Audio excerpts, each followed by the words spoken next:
Hi, ഇന്നൊരു നാടൻ chicken കറി ഉണ്ടാക്കുന്ന വീഡിയോ ആണ് കേട്ടോ. അപ്പോൾ ഇത് വിറകടുപ്പിലാണ് കേട്ടോ ഞാൻ വെക്കുന്നത്. വിറകടുപ്പിൽ നമ്മൾ വെക്കുന്ന കറികൾക്കെല്ലാം ഭയങ്കര ടേസ്റ്റാണ് കേട്ടോ. അപ്പോൾ കടുകൊക്കെ പൊട്ടി വന്നു, തേങ്ങാക്കൊത്ത് കുറച്ചിട്ട് കൊടുക്കുന്നുണ്ട് കേട്ടോ. അങ്ങനെ തേങ്ങാക്കൊത്തൊക്കെ ഇട്ട് കൊടുത്തു. നന്നായിട്ടൊന്ന് കളറ് മാറി വരുന്ന സമയത്ത് ചെറിയുള്ളിയും സവാളയും കൂടെ കട്ട് ചെയ്തിട്ട് കൊടുക്കുന്നുണ്ട്. പുക കാരണം എനിക്ക് ഫോൺ പോലും പിടിക്കാൻ പറ്റുന്നില്ലായിരുന്നു കേട്ടോ. എന്നാലും ഞാൻ അഡ്ജസ്റ്റ് ചെയ്തൊക്കെ പിടിച്ചെടുത്തു.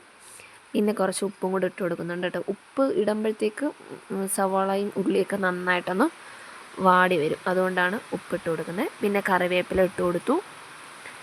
പിന്നെ ഇഞ്ചിയും വെളുത്തുള്ളിയും പച്ചമുളകും കൂടെ മിക്സിയിലിട്ടൊന്ന് അടിച്ചെടുത്തതാണ് കേട്ടോ. അതും കൂടി ഇട്ട് കൊടുക്കുന്നുണ്ട്.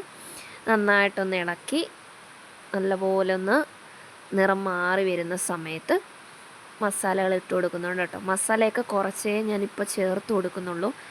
ചിക്കൻ അല്ലാതെ കുറച്ച് വേവുള്ളതായതുകൊണ്ട് കുക്കറിലിട്ട് വേവിച്ചെടുത്തതാണ് കേട്ടോ. അതുകൊണ്ട് അതിനകത്ത് ഓൾറെഡി ഞാൻ മസാലകൾ ചേർത്തിട്ടുണ്ട്. അതുകൊണ്ടാണ് കുറച്ച് മസാല അതിലോട്ട് ഇട്ട് കൊടുത്തിട്ടുള്ളൂ. ഇനി നമ്മുടെ ചിക്കനൊക്കെ ഇതിലേക്ക് ഇട്ട് കൊടുക്കുന്നുണ്ട്. പിന്നെ ചിക്കൻ വേവിച്ച ആ ഗ്രേവിയും കൂടെ ഞാൻ ഇതിലോട്ട് ഒഴിച്ചു കൊടുക്കുന്നുണ്ട് കേട്ടോ.